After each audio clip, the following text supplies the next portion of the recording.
ఓం నమో నారాయణాయ నమః. శ్రీ పంచాయుధ స్తోత్రం.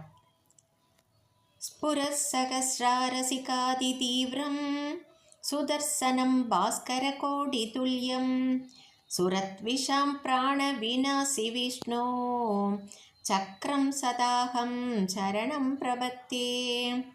విష్ణోర్ముఖోద్దానిలభూరిదస్య యస్య త్వనిర్దానవదర్పహంతా తం పాంచజన్యం శశికోటిసుప్రం శంఖం సదాహం చరణం ప్రపద్యే. హిరణ్మయీం మేరుసమానసారాం కౌమోదకీం దైత్యకులైర్హంత్రీం వైకుంఠవామాగ్రకరాభిమృష్టాం కదాం సదాహం చరణం ప్రపద్యే. రక్షోసురాణాం కఠినోగ్రకండ ఛేదశరచ్చోణిదదిక్తదారం తం నందకం నామ హరిప్రదీప్తం ఖడ్గం సదాహం చరణం ప్రపద్యే.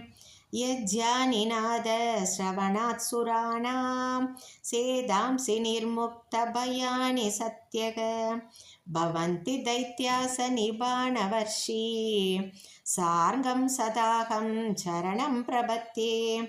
ఇమం హరే పంచమహాయుధానాం స్తవం పఠేద్యోనుదినం ప్రపాతే సమస్త దుఃఖాని భయాని సత్య పాపాని నశ్యంతి సుఖాని సంతి.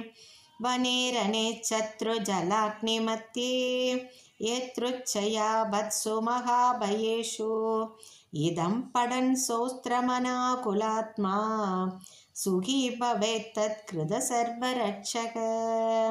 శ్రీ పంచాయుధ స్తోత్రం సంపూర్ణం.